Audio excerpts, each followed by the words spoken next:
శ్రోతలందరికీ నమస్కారం. ఇప్పుడు వినబోయే కథ పేరు అహల్య. రచించిన వారు గొర్లి శ్రీనివాసరావు గారు. కథ విందాము. అది ఒక అందమైన సాయంకాలం. ఏటవాలుగా పడుతున్న సూర్య కిరణాలతో బంగారు రంగులో అందంగా హుందాగా దర్శనమిస్తున్నాయి అక్కడి పురాతన కట్టడాలు. ఓ పక్కన సూర్యుడు తన ప్రయాణాన్ని ఆ రోజుకి ముగించి పశ్చిమానికి దిగిపోయే సమయం దగ్గర పడుతూ ఉంది. అంతలో ఒక టూరిస్ట్ బస్సు దుమ్ము లేపుకుంటూ వచ్చి ఆగింది అక్కడ. దానిలో నుంచి పర్యాటకులు జంటలు జంటలుగా దిగసాగారు. వారిలో ప్రత్యూష్, శర్మిష్ఠా కూడా ఉన్నారు. ఆఫీస్ కొలీగ్స్ అందరూ కలిసి మధ్యప్రదేశ్ పర్యటనకు వచ్చారు. అది ఇండోర్ పట్టణంలోని ఒక ముఖ్యమైన పర్యాటక ప్రాంతం. వాళ్ల 10 రోజుల పర్యటన ప్రణాళిక ముగింపు దశకొచ్చింది. భోపాల్, మండు, మహేశ్వర్, ఉజ్జయిని వంటి పర్యాటక ప్రదేశాలు సందర్శించి చివరికి ఇండోర్ వచ్చారు. బస్సు దిగిన ఆడవాళ్లలో చాలా మంది మోడర్న్ డ్రెస్సుల్లోనే ఉన్నారు. ఒకరిద్దరు డ్రెస్సులు వేసుకున్నారు. ఒక్కరంటే ఒక్కరు కూడా చీరలో లేరు. వస్త్రధారణ చూడడానికి అందంగాను, శరీరానికి సౌకర్యంగానూ ఉంటే చాలని వాళ్ల ఉద్దేశం. భారతీయ సాంప్రదాయ వస్త్రధారణ పట్ల వాళ్లలో చాలా మందికి ఆకర్షణ లేదు, అభిమానము లేదు. అందరూ కిందకు దిగారని నిర్ధారణ చేసుకున్నాక గైడ్ వాళ్ళందరినీ ఒకచోట చేర్చి చెప్పాడు. ఇది రేవా సొసైటీ. ఇక్కడ మధ్యప్రదేశ్ సంస్కృతిని ప్రతిఫలించే హస్తకళ వస్తువులు దొరుకుతాయి. కొనడం మారడం మీ ఇష్టం, ఎలాంటి నిర్బంధం ఉండదు. కానీ మీరు కనీసం చూస్తే వాళ్ళకి ప్రోత్సాహకరంగా ఉంటుంది. పదండి చూపిస్తాను అంటూ అటు దారి తీశాడు. ప్రత్యూష్ నవ్వుతూ చూశాడు శర్మిష్ఠ వైపు. ఏవేవో కొనిపించాలని చూస్తారు ఈ గైడ్లు. నాకైతే ఆ చీరలు అవి కొనాలని లేదు. ఇప్పుడు ఎవరు కడతారు చెప్పు ఈ చీరలు అవిను? శర్మిష్ఠ ముఖం చిట్లిస్తూ అంది. ఏమోయ్ ప్రత్యూష్, మీ ఆవిడకు ఇక్కడి మహేశ్వరం చీరలు కొంటావేమిటి? బాగా ఫేమస్ ఇక్కడి చీరలు అన్నాడు విరూపాక్షయ్య. ఆయన వాళ్ళ టూర్ మేనేజర్. వాళ్ళంతా ఒకే విశ్వవిద్యాలయంలో పనిచేస్తున్నారు. ప్రత్యూష్ ఆ విశ్వవిద్యాలయం అర్థశాస్త్ర విభాగంలో ఉపాచార్యుడు. అదే అర్థశాస్త్ర విభాగానికి అధిపతి విరూపాక్షయ్య. మీరు కొనండి సార్, తనకేమైనా నచ్చితే నేను కొంటాను అన్నాడు ప్రత్యూష్ కాస్త మొహమాట పడుతూ. విరూపాక్షయ్య భార్య రజని ముందు నడుస్తూ ఉంటే తక్కిన ఆడవాళ్లు వాళ్ల వెంబడి మగవాళ్లు లోపలికి నడిచారు. ఒక పెద్ద కోటలా ఉన్న భవనం అది. దాని పక్కనే చిరు సవ్వడులు చేస్తూ ప్రవహిస్తూ ఉంది నర్మద. తనలో మునిగి పాపాలు కడిగేసుకుంటున్న పాపుల వల్ల తనకు అంటిన పాపాలను తొలగించుకోవడానికి గంగా నది మానవ రూపంలో నర్మదా నదిలో స్నానం చేస్తుందని భక్తుల నమ్మకం. అదే శాస్త్రాల ఉవాచ. అందరూ రేవా సొసైటీ అని రాసి ఉన్న పెద్ద బోర్డు కింద నుంచి లోపలికి ప్రవేశించారు. అక్కడ ఇతర బస్సుల్లో వచ్చిన పర్యాటకులు కూడా ఉన్నారు. మహేశ్వరంలో నర్మదా నది ఒడ్డున ఉన్న శివాలయం చాలా ప్రసిద్ధి. ఒకప్పుడు హోల్కర్ రాజుల పరిపాలనా కేంద్రం అది. ఇంకా అక్కడ ఆనాటి హోల్కర్ రాజుల వారసులు ఉన్నారు. ఆ కోటను పర్యాటక ప్రాంతంగాను, ఒక హోటల్ గాను అభివృద్ధి చేసింది ఆ హోల్కర్ రాజు వంశస్థులే. రేవా సొసైటీ లోపలికి తీసుకువెళ్లాడు గైడ్. లోపలికి తీసుకువెళ్లి అక్కడ ఉన్న రకరకాల చీరలు చూపించాడు. అవే కాకుండా అక్కడ శాలువాలు, దుపట్టాలు, ఇంకా స్త్రీలు ధరించే అనేక రకాల వస్త్రాలున్నాయి. వాటి అందాలకు అబ్బురపడుతూ వాటిని పరిశీలిస్తున్నారు. వాటిని చూస్తున్న స్త్రీలందరూ చూసేవాళ్లు చూస్తున్నారు, ఆనందిస్తున్నారు. కానీ కొనేవాళ్ళెవ్వరూ లేరు. అవి మరీ ఎక్కువ ధరలు కూడా కావు. వారందరికీ అందుబాటులో ఉన్న ధరలే. ఇవి బాగున్నాయని కాని వీటిని మనం కట్టం, కొనేసి బీరువాలో దాచి ఉంచితే వేస్ట్ కదా అంది సుమిత్ర. ఇవి బాగున్నాయి గాని వీటిని మనం కట్టం, కొనేసి బీరువాలో దాచి ఉంచితే వేస్ట్ కదా అంది సుమిత్ర. నిజమే, నేను ఇలాగే టెంప్ట్ అయి లాస్ట్ టూర్లో కొన్నాను. చీరలు కట్టడం నాకు రాదు, పైగా నాకు నప్పవు కూడా. అందుకే ఎవరికైనా గిఫ్ట్గా ఇచ్చేద్దామా అని ఉంది అంది శర్మిష్ఠ. అదేం కాదు, చీరలో ఉన్న సాంప్రదాయక సౌందర్యం మరి ఏ వస్త్రధారణలోనూ రాదు. అదే కదా భారతీయత ఆకర్షణ అంది రజని. అవుననుకోండి, కానీ చీరను ఒళ్లంతా చుట్టుకున్నట్లుంటే అడుగు తీసి అడుగు వేసినట్లే ఉంటుంది. మా స్పీడుకి అది అడ్డు అంది సుమిత్ర నవ్వుతూ. తక్కిన ఆడవాళ్లు కూడా కిలకిలా నవ్వారు. వాళ్లంతా 25 నుంచి 30 ఏళ్ల లోపు వారే. రజని వయసు వారికంటే కనీసం 10 ఏళ్లు ఎక్కువ. అందువలన చీరలు సాంప్రదాయము అంటుంది కానీ మనకెందుకు అనుకుంటున్నారు తక్కిన ఆడవాళ్లు. ప్రత్యూష్, ఈ లేడీస్ కి చీరలు కనిపిస్తే ఒళ్ళు తెలియదు, భర్తల్ని కూడా పట్టించుకోరు. నన్ను అడిగితే ఇది ఒక డెడ్ ఇన్వెస్ట్మెంట్ అయ్యా. నువ్వేమంటావు అన్నాడు విరూపాక్షయ్య. అలా అని కూడా చెప్పలేం సార్. ఈ మధ్య నోబెల్ బహుమతి పొందిన ప్రపంచ ప్రఖ్యాత ఆర్థికవేత్త మన భారతీయుడు అభిజిత్ చెప్పిన విషయాలు వింటే వేరేగా ఆలోచించవచ్చు అనిపిస్తుంది అన్నాడు ప్రత్యూష్ నవ్వుతూ. పోవయ్యా, ఎంత ఆర్థికవేత్తలైనా అందరం భర్తలమే కదా. మన కష్టాల గురించి రాసే ఆర్థికవేత్త ఎవడున్నాడయ్యా అన్నాడు విరూపాక్షయ్య. పోండి సార్, మీరెప్పుడు జోక్స్ చేస్తూ ఉంటారు అన్నాడు ప్రత్యూష్ ఆయన్ని తప్పించుకుని ముందుకు వెళుతూ. వాళ్ల సంభాషణలు వింటున్న గైడ్ వచ్చి అక్కడ చీరల గురించి చెప్పడానికి ఒక పెద్దాయన ఉన్నాడు అని చెప్పి అక్కడికి తీసుకువెళ్లాడు. ఆ వ్యక్తి రాజవంశానికి చెందినవాడుగా ఉన్నాడు. తలకు సాంప్రదాయకమైన తలపాగా ఎంత పొడవో అనుకునేటట్లుంది. ఆయన కూర్చొని ఉన్న చోట అరుగుపై గోడకు ఒక పెద్ద తైలవర్ణ చిత్రపటం ఉంది. ఒక స్త్రీమూర్తి గంభీరంగా నుంచుని ఉన్నట్లు ఉంది. ఆమె చూపులు దిగ్దిగంతాలకు అవల ఉన్నట్లు అనిపిస్తుంది. ఆ చిత్రపటం చూసిన వాళ్ళకి వచ్చిన వాళ్ళని తన ఎదురుగా ఉన్న కుర్చీల వైపు, అరుగుల వైపు చూపిస్తూ, మీరంతా ఎక్కడెక్కడి నుంచో ఇక్కడికి పర్యాటకులుగా వచ్చారు. ఎక్కడికి వెళ్ళినా మీకు మనుషులే తారాసపడతారు. అయినా ఎందుకు మీరు ఇంత దూరం వస్తారు? మనుషులు ఎక్కడైనా ఒక్కటే. అయినా ప్రాంతాలను బట్టి వారి చరిత్ర, సంస్కృతి మారిపోతుంది. ఇక్కడి సంస్కృతి, చరిత్ర మీ ప్రాంతాల సంస్కృతి కంటే విభిన్నమైనది. ఇక్కడి చరిత్రలో మీరు ఎరుగని సత్యాలు దాగి ఉండొచ్చు. అవి తెలుసుకున్నప్పుడే కదా మీ పర్యటన పూర్తయినట్లు. అవునా అన్నాడు ఆ వ్యక్తి. అవును అన్నారు కొందరు. తక్కిన వాళ్ళు మౌనంగా అతని వైపు చూశారు.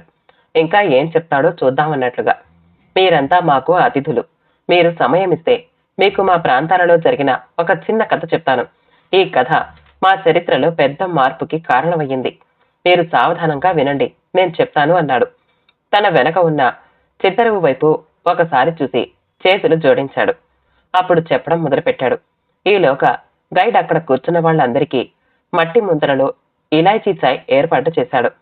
రుచికరమైన ఆ ఛాయ్ సేవిస్తూ ఆ నీరెండలో కమనీయంగా కనిపిస్తున్న ఆ పురాతన కట్టడాల మధ్య కూర్చుని కథ వినడానికి చెవులను అప్పగించారు వాళ్ళంతా. అది ఇప్పటి మాట కాదు. దగ్గర దగ్గర 300 సంవత్సరాల కిందట 1733లో జరిగిన సంఘటన. ఆ ప్రాంతాలను ఏలే రాజు దేశాటన చేస్తూ తన పరివారంతో సాగిపోతూ ఉండగా ఒక దేవాలయం దగ్గర కొందరు స్నేహితురాళ్లతో కలిసి పూజాధికాలు చేస్తున్న ఒక 8 ఏళ్ల బాలిక కనిపించింది. ఆ కాలంలో అది ఆడపిల్లలకు పెళ్లిడు. ఆ మహారాజుకి ఆ అమ్మాయి వర్చస్సు చూస్తే తన ఒక్కగానొక్క కొడుక్కి భార్య కాగల లక్షణాలు కనిపించాయి. ఆమె పెద్దవాళ్లకు కబురు పెట్టించి వివాహం నిశ్చయం చేసుకున్నాడు. ఆమె పేరు అహల్య. పెళ్లైన కొన్నేళ్లు అంతా బాగానే ఉంది. కానీ విధివశాత్తు ఒకనాడు కొండారావు హోల్కర్ ఒక యుద్ధంలో గాయపడి మరణించాడు. అహల్య వితంతువయ్యింది. ఆనాటి ఆచారం ప్రకారం ఆమెను కూడా భర్త చితిపైకి ఎక్కించారు. ఇక కొద్దిసేపట్లో చితికి నిప్పు పెడతారనగా మహారాజు మనసులో ఇది సరికాదు అనిపించింది. అప్పటికే అహల్యకు ఒక కొడుకు పుట్టి ఉన్నాడు. ఆ పసివాడికి తల్లిని దూరం చేయకూడదు అనుకున్నాడేమో మరి. చితిపై నుంచి అహల్యను దింపవలసిందిగా ఆజ్ఞాపించాడు. చితి నుంచి దిగిన క్షణం నుంచి తను గడిపే ప్రతి క్షణాన్ని అహల్యాబాయ్ తనకు భగవంతుడు ప్రసాదించిన రెండో జీవితంగా భావించింది. ఆ జీవితాన్ని ఏదో కారణం నిమిత్తం విధి తనకు ప్రసాదించిందని విశ్వసించింది. మరికొన్నేళ్లకు మహారాజు కూడా మరణించేసరికి అహల్య రాణిగా పదవి చేపట్టింది. ఆనాటి పరిస్థితులు చాలా క్లిష్టంగా ఉండేవి. ఒక స్త్రీ రాజ్యం ఏలుతోందని పొరుగు రాజ్యాల రాజుల నుంచి నిరసనలు, తరచూ దాడులు జరుగుతూ ఉండేవి. వాటన్నింటినీ ధైర్యంగా ఎదుర్కొంటూ ఉండేది. తరచూ జరిగే యుద్ధాల వల్ల ప్రజల ఆర్థిక పరిస్థితి అంతంత మాత్రంగా ఉండేది. తన ప్రజల సంక్షేమం కోసం ఏమైనా చేయాలని నిరంతరం తలపోసేది అహల్యాబాయ్. రాజధానిని మహేశ్వరానికి మార్చింది. అక్కడ ప్రతిరోజు దర్బార్ నిర్వహించేది. అలాంటి సమయాలలోనే ఆమెకు తన ప్రజల ఆర్థిక దుస్థితి తెలిసి వచ్చింది. చేద్దామంటే పని లేదు, పైసా రాబడి లేదు. దొరికినది తింటూ, ఉన్నది రేపటికి దాచుకుంటూ, కొన్నిసార్లు పొట్ట చేత పుచ్చుకొని దూర ప్రాంతాలకు వలసలు వెళుతూ ఇబ్బందులు పడుతున్న తన ప్రజల సమస్యలు విని ఆమె కడుపు తరుక్కుపోయేది. కమ్మరి పనులు వంటివి చేయడంలో నైపుణ్యం గల పనులను పురుషులు చేసేవాళ్లు. బండ పనులను స్త్రీలకు ఒప్పచెప్పేవారు. కొలిమి దగ్గర గాలి విసిరేది ఆడవాళ్లే. ఇనుముని సరైన విధంగా కాల్చి దానికి రావలసిన ఒక విధమైన రూపం రప్పించడానికి బరువైన సుత్తిని ఎత్తి బలంగా కొట్టే పని ఆడవాళ్లదే. మైళ్ల కొద్దీ దూరం నడిచి లోతైన బావులలోకి మెట్ల మీదుగా దిగి నీళ్లు తేవాల్సింది కూడా ఆడవాళ్లే. ఒక వంక ఆర్థిక దుస్థితి, మరో వంక స్త్రీల పట్ల వివక్ష. సమాజానికి పట్టిన ఈ రెండు జబ్బులను ఏకకాలంలో వదిలించడానికి ఏం చెయ్యాలా అని ఆలోచించింది. మహేశ్వరంలోని ఈశ్వరుని నర్మదా నదిని ధ్యానం చేస్తూ ఉండేది. అప్పుడు ఆమెకు ఒక అద్భుతమైన ఆలోచన వచ్చింది. తన రాజ్యంలోని మహిళలకు వస్త్రాలు నేసే పని నేర్పించాలన్నదే ఆ ఆలోచన. చుట్టుపక్కల ఉన్న మండులాంటి ఊళ్ళ నుంచి నేర్పరులైన నేతగాళ్లను పిలిపించింది. వాళ్లకు కావలసిన వసతులు ఏర్పరిచింది. వాళ్ల పని మహేశ్వరంలోని స్త్రీలకు నేత పని నేర్పడం. మెల్లమెల్లగా అక్కడి ఆడవాళ్లు నేత పని పట్ల మక్కువ పెంచుకున్నారు. మగ్గం పైన కూర్చుని అన్ని వేల దారపు పోగులని కలబోసినేస్తూ సుందరమైన వస్త్రాలు నేయసాగారు. మొదట్లో 9 గజాల పొడవు ఉండే చీరలు, తలపాగాల వస్త్రాలను నేసేవారు. వాటికి రంగులు వేయడం, వాటిపైన అందమైన డిజైన్లను అల్లడం కూడా నేర్చుకున్నారు. ఈ కాలంలో పెద్ద పెద్ద ఐఐఎంలలో ఎంబీఏ చదివిన మేనేజ్మెంట్ విద్యార్థులు ఒక మాటను వాడుతూ ఉంటారు. అదే బ్రాండింగ్ లాంటి బ్రాండింగ్ ని ఆ కాలంలోని అహల్యాబాయి వినియోగించింది. మహేశ్వరంలో తయారయ్యే చీరలకు ప్రత్యేకత ఉండాలి అని నిర్ణయించింది. వాటిపైన డిజైన్లను నర్మదా నది అలల నుంచి స్ఫూర్తి తెచ్చుకుని చిత్రించింది. ఆమె అప్పుడు చూపిన దారిలోనే ఇప్పటికీ స్త్రీలు తమ నైపుణ్యాన్ని మరింత మెరుగుపరుచుకుని మహేశ్వర్ చీరల ప్రత్యేకత కాపాడుతూ వస్తున్నారు. చిన్న చిన్న జరీ బార్డర్లు, అటు నుంచి ఇటు తిప్పి కట్టుకోవడానికి అనువుగా ఉండే బుగ్గి బార్డర్ డిజైన్ ఈ చీరలకు ప్రత్యేకం. ఈ ఒక్క మార్పు ఎంతమంది జీవితాలలో పెను మార్పులకు కారణమైందో, దానివల్ల ఎంతమంది మహిళలకు ఆర్థిక స్వాతంత్రం వచ్చిందో మనం ఊహించలేం. కానీ ఒక్కటి మాత్రం నిజం, ఆనాటి నుంచి మహేశ్వరంలోనూ ఆ చుట్టుపక్కల ఆకలి కనబడలేదు. పేదరికం తొలగిపోయింది. స్త్రీలలో కొత్త చైతన్యం వచ్చింది. ఈనాటికి మహేశ్వరం చీరలను ఆడవాళ్లే నేస్తారనే విషయం మీకు తెలుసా? అడిగాడు ఆ వ్యక్తి. నిజమా అన్నారు ఆ కథ వింటున్న ఆడవాళ్లంతా ఆశ్చర్యంగా చూస్తూ. అవును అన్నాడు వాళ్లను అక్కడికి తీసుకొచ్చిన గైడ్. రాను రాను ఇక్కడ ఈ సొసైటీ ఏర్పడింది. తాము నేసిన చీరలను మధ్య దళారీల ద్వారా మార్కెట్కి పంపిస్తే తమ శ్రమ శక్తికి తగ్గ ఆదాయం రావడం లేదని ఈ మహిళలందరూ కలిసి ఒక సొసైటీగా ఏర్పడ్డారు ఆనాడు అన్నాడు ఆ వ్యక్తి. అతని మాటకు మధ్యలోనే అడ్డుస్తూ, దాన్నే రేవా సొసైటీ అని అంటారు అవునా అన్నాడు విరూపాక్షయ్య నవ్వుతూ. అవును, అయితే దీనికి రేవా అని పేరు ఎందుకు పెట్టారు అన్నాడు ప్రత్యూష్. అది ఆయన్నే అడగాలి అన్నాడు విరూపాక్షయ్య.